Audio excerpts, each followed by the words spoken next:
안녕하십니까? 저는 올해로 70하고도 셋을 더 먹은 김영철이라고 합니다. 마누라 먼저 하늘로 보내고 자식들은 다 출가시키니 이 넓은 집에 저 혼자 덩그러니 남았지 뭡니까? 아침에 눈 떠서 멍하니 앉아 있다 보면 내가 지금 뭘 하고 있나 싶을 때가 한두 번이 아니었습니다. 자식들이 용돈이야 두둑히 보내주지만 돈이 다가 아니지 않습니까? 사람이란 게 뭔가 할 일이 있고 만나서 웃고 떠들 사람이 있어야 사는 맛이 나는 법이잖아요. 그러던 어느 날 아들놈이 아버지, 자꾸 집에만 계시지 말고 경로당이라도 한번 나가보세요. 친구분들도 사귀고 좋잖아요. 하더라고요. 처음에는 됐다 이놈아, 내가 무슨 경로당이냐? 아직 정정하다.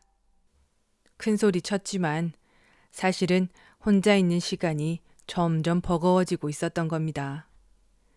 큰맘 먹고 찾아간 경로당은 뭐랄까 생각했던 것보다는 조금 조용했수다. 어르신들이 3, 4, 5 모여 장기를 두거나 하투를 치거나 아니면 TV 앞에 멍하니 앉아 계시는 모습이 대부분이었죠. 잘못 왔나 싶어 슬그머니 나오려는데 경로당 회장님이 붙잡고는 커피 한 잔 하고 가라고 하시더군요. 그렇게 어색하게 며칠을 드나들었을까. 하루는 경로당에서 생신잔치가 열렸는데 마땅히 노래 한 곡 할 사람이 없다는 겁니다. 다들 서로 눈치만 보고 빼는데 저도 모르게 옛날 생각이 났지 뭡니까. 젊었을 적 제가 또 한 노래 했었거든요. 가수가 꿈이었지만 먹고 살기 바빠서 일찌감치 접었던 꿈이었죠. 누군가 우리 김영감님 헛기침 하는 거 보니 노래 한 가닥 하실 모양인데? 하고 농담 삼아 던진 말에 얼떨결에 마이크를 잡게 됐습니다. 에라 모르겠다 싶어 제가 제일 좋아하던 옛날 트로트 곡으로 한 곡조를 뽑았죠. 한 소절 두 소절 부르는데 글쎄 녹순 줄 알았던 목소리가 생각보다 짱짱하게 나오는 게 아니겠습니까? 노래가 끝나자 경로당 안이 떠나갈 듯한 박수 소리로 가득 찼습니다. 다들 눈이 동그래져서는 아니 김영감한테 저런 재주가 있었어? 하며 난리가 난 거죠. 그날 이후로 저는 경로당의 노래 담당이 되었습니다. 처음에는 쑥스럽고 어색했지만 사람들이 제 노래를 듣고 즐거워하는 모습을 보니 신명이 나더라고요. 그러다 한 분, 두 분, 나도 젊었을 때 기타 좀 쳤는데 나는 춤이라면 자신 있지 하며 숨겨왔던 끼들을 꺼내놓기 시작했습니다.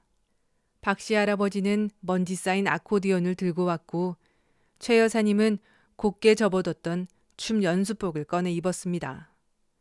어쩌다 보니 저희는 경로당의 드림팀이 되어 있었습니다. 매일 모여 연습을 하는데 이게 또 보통 일이 아니었죠. 박자는 맨날 틀리고 가사는 까먹기 일쑤고 최 여사님은 자꾸 자기 마음대로 안무를 바꿔서 웃음바다가 되기도 했습니다. 그래도 다 같이 모여 웃고 떠들고 땀 흘리며 연습하는 시간이 얼마나 즐거웠는지 모른답니다. 우리 이 실력으로 경로당 노래자랑 한번 나가봅시다. 누군가의 제안에 저희는 눈을 반짝였죠. 아 그래, 이 나이에 못할 게 뭐가 있겠어. 그날부터 경로당은 본격적인 연습실로 변했습니다. 제 노래야 뭐 한평생 속으로 불렀던 거니 크게 어렵지 않았지만 문제는 우리 드림팀 멤버들이었죠. 박씨 할아버지는 아코디온을 어찌나 오랜만에 만져보는지 처음엔 학교 중에 땡땡땡도 버벅거리더라고요. 최 여사님은 흥이 넘쳐서 자꾸만 자기 혼자 무대 앞으로 뛰쳐나가려고 해서 우리가 말리느라 진땀을 뺐습니다. 그래도 매일 모여 끙끙대면서도 얼굴에는 웃음이 떠나질 않았어요. 가끔은 아이고 영감 거긴 그렇게 하는 게 아니라니까 하며 언성이 높아지기도 했지만 그것도 잠시뿐 금방 또 하하 내가 나이 먹더니 기도 먹었나벼 하며 함께 웃어 넘겼습니다. 저희 연습이 한창일 때 경로당 복지사 양반이 어디서 구해왔는지 반짝이 옷을 한아름 들고 왔더라고요. 어르신들, 이왕 하시는 거 제대로 한번 해보시죠. 처음엔 주책맞게 무슨 반짝이 옷이야 하며 다들 손사래를 쳤지만 막상 입어보니 또 그렇게 신날 수가 없었죠. 제가 그 나이에 반짝이 조끼를 다 입어볼 줄 누가 알았겠습니까? 마누라 살았을 때 이 모습을 봤으면 배꼽을 잡고 웃었을 텐데 하는 생각에 잠시 코끝이 찡해지기도 했습니다. 드디어 노래자랑 당일이 되었고 아침부터 경로당은 축제 분위기였습니다. 다른 동네 경로당에서도 팀들이 오고 어르신들 자식이며 손주들까지 응원하러 와서 북적북적했죠. 우리 차례가 다가올수록 어찌나 떨리던지 청심환이라도 하나를 먹어야 하나 싶더라고요. 박씨 할아버지는 아코디언을 쥔 손을 연신 바지에 훔쳤고 최 여사님은 아이고 떨려 나 못하겠어 하면서도 화장은 어느새 곱게 하고 나왔더라고요. 다음은 젊음이 부럽지 않다. 평균 연령 75세 드림팀입니다. 사회자 소개에 우리는 비틀거리며 무대에 올랐습니다. 조명이 눈앞을 하얗게 비추는데 순간 아무 생각도 안 나더라고요. 그래도 내가 정신을 바짝 차려야지 싶어 심호흡을 한번 크게 하고 노래를 시작했습니다. 박씨 할아버지의 아코디언 소리가 조금 삑사리가 나는가 싶더니 이내 구성진 가락을 뽑아내기 시작했죠. 내 노래가 이어지고 최 여사님과 다른 멤버들의 율동이 펼쳐지는데 글쎄 연습 때는 그렇게 안 맞던 합이 무대 위에서는 척척 맞는 게 아니겠습니까? 물론 중간에 최 여사님이 너무 신이 나서 혼자 앞으로 뛰쳐나가려는 걸 내가 눈짓으로 겨우 말리긴 했지만 말이에요. 관객석에서는 박수 소리가 터져나왔고 우리 자식들은 우리 아버지 멋지다! 소리치며 응원해 주는데 그 순간만큼은 제가 세상에서 제일 행복한 사람이었습니다. 노래가 끝나고 쏟아지는 박수갈채를 받으며 무대에서 내려오는데 다들 얼굴이 벌겋게 상기돼서는 우리가 해냈어요! 하며 서로 얼싸안았죠. 결과는 물론 상도 받았습니다. 인기상이라나 뭐라나. 하지만 상이 중요한 게 아니었죠. 저희는 이미 이 모든 과정을 통해 그보다 더 값진 것을 얻었으니까요. 그날 이후 저희 경로당은 훨씬 더 활기가 차졌습니다. 너도 나도 뭐 배울 거 없나? 하며 새로운 프로그램에 관심을 보이기 시작했고 경로당에는 웃음소리가 끊이지 않았습니다. 저 김영철 이제는 경로당 가는 발걸음이 그렇게 가벼울 수가 없습니다. 아침에 눈을 뜨면 오늘은 또 경로당 식구들과 뭘 하며 웃을까 기대가 된다니까요. 누가 알았겠습니까?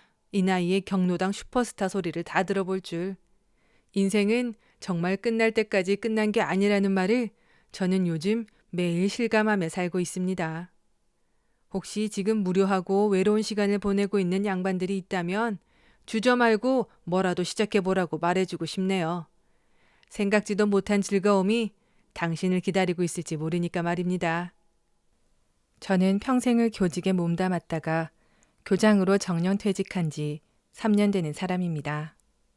사람들은 정년퇴직하면 마냥 자유롭고 좋을 거라고들 하지만 막상 하루아침에 교장 선생님이라는 명찰을 떼고 나니 영 어색하고 허전하기 짝이 없었습니다. 아침 일찍 일어나도 갈 곳이 없고 수십 년간 귀에 익었던 아이들 떠드는 소리 대신 정막만이 흐르는 집안은 때로는 감옥같이 느껴지기도 했습니다. 그러던 어느 날부턴가 동네 어귀 공터에서 서성이는 아이들이 눈에 들어오기 시작했어요. 딱 봐도 학교 수업은 뒷전이고 입에는 험한 말을 달고 다니는 소위 문제아로 보이는 녀석들이었죠. 혀를 차면서도 요즘 학교는 뭘 가르치나 선생들은 다 뭐하나 하는 생각에 괜스레 마음이 불편해지곤 했습니다. 아마 제 안에 교장 선생님이 아직도 남아있어서 그랬던 거겠죠. 그런 아이들을 볼 때마다 문득 과거의 제 모습이 떠올라 가슴 한구석이 아려오곤 했습니다. 교장으로 있던 시절 저는 참으로 엄격하고 원칙을 중시하는 사람이었어요.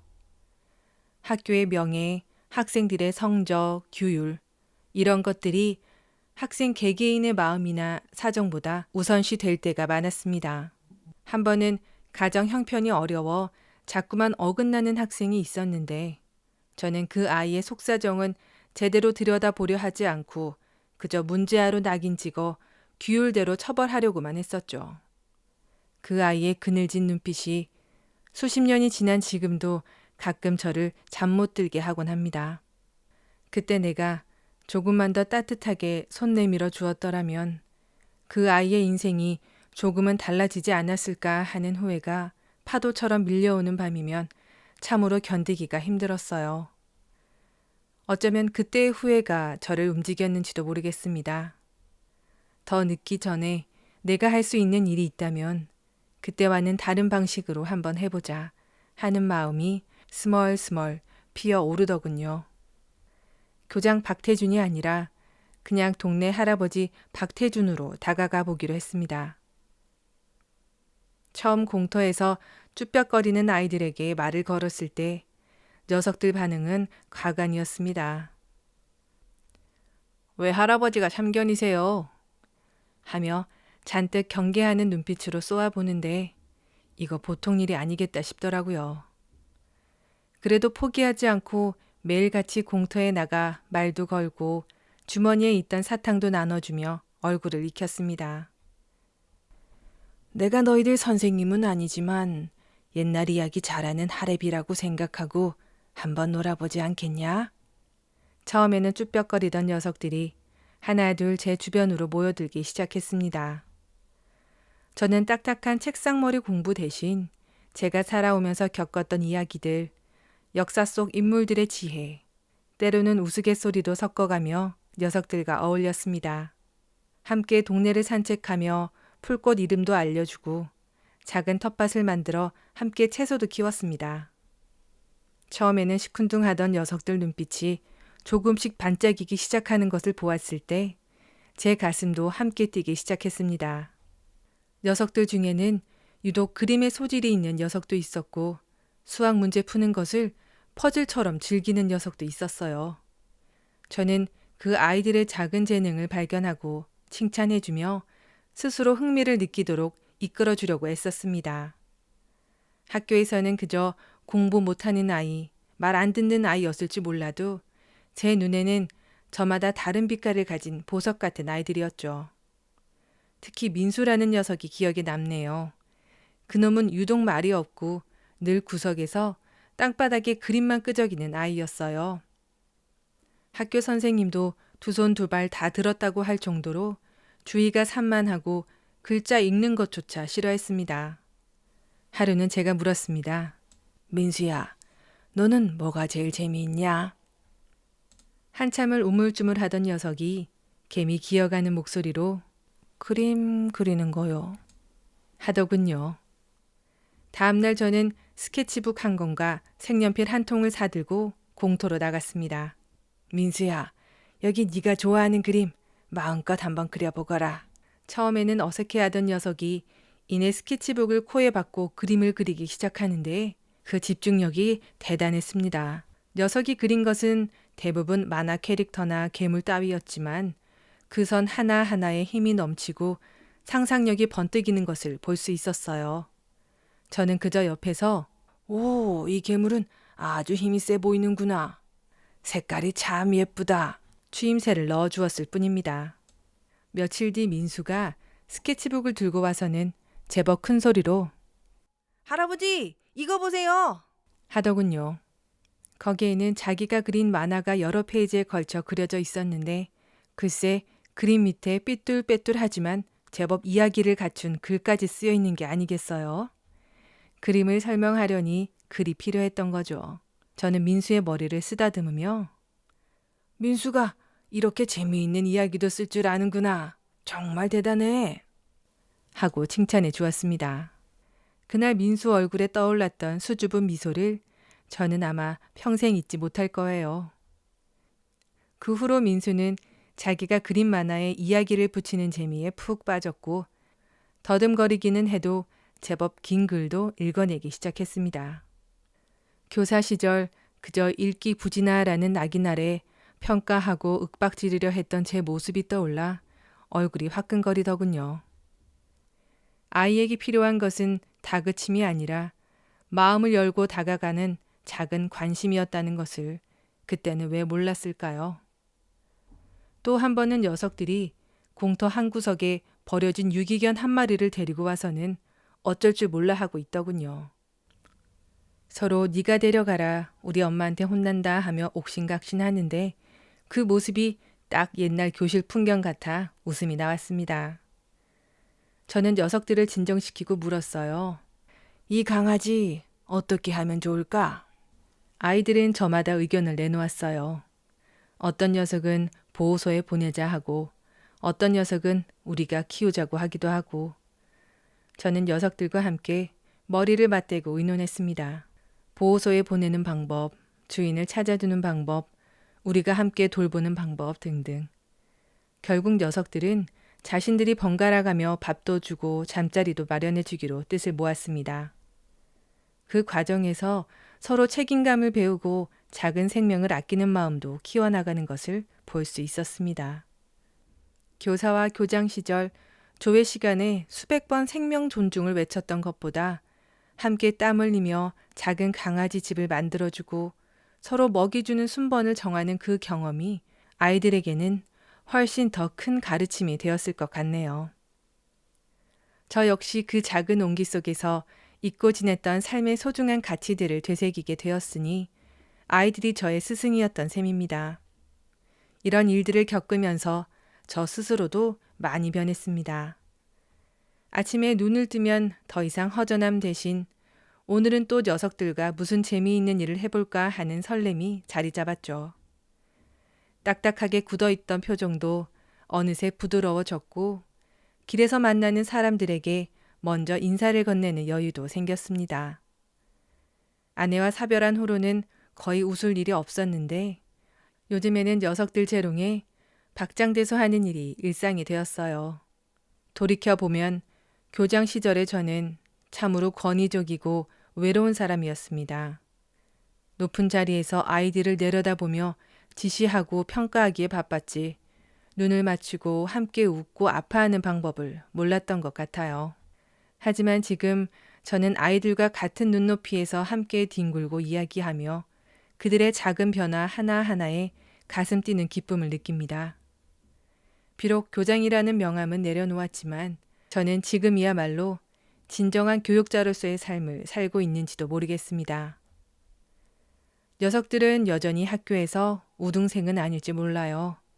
하지만 민수는 이제 제법 긴 만화책도 술술 읽고 자기가 만든 이야기로 친구들을 웃기기도 합니다. 공터에서 방황하던 다른 아이들도 각자가 좋아하는 것들을 하나둘 찾아가며 눈빛이 달라졌죠. 그 모습을 보면서 저는 깨달았습니다. 아이들을 그저 공부라는 하나의 잣대로만 평가하고 판단해서는 안 된다는 것을 말입니다. 어른들이 해야 할 일은 아이들에게 무조건 공부 잘하는 아이가 되라고 다그치는 것이 아니라 그 아이가 무엇을 잘하고 무엇을 할 때 가장 빛나는지 발견할 수 있도록 곁에서 지켜봐주고 도와주는 것이 아닌가 싶습니다. 저마다 가진 재능과 강점이 다 다른 법인데 그것을 싹 틔워주고 건강하게 제 길을 갈 수 있도록 응원하고 지지해주는 것, 그것이야말로 우리 어른들의 진짜 역할이겠죠. 저는 오늘도 공터로 나갑니다. 오늘은 또 어떤 녀석이 저를 놀라게 하고 저에게 어떤 새로운 것을 가르쳐 줄지 기대하면서 말이에요. 아이들의 웃음소리가 제 삶의 가장 큰 훈장이자 이 세상 그 어떤 상보다 값진 것이라는 것을 저는 이제야 알 것 같습니다. 그리고 이 땅의 모든 아이들이 자신만의 빛깔로 반짝이는 삶을 살아가기를 진심으로 응원하고 싶습니다.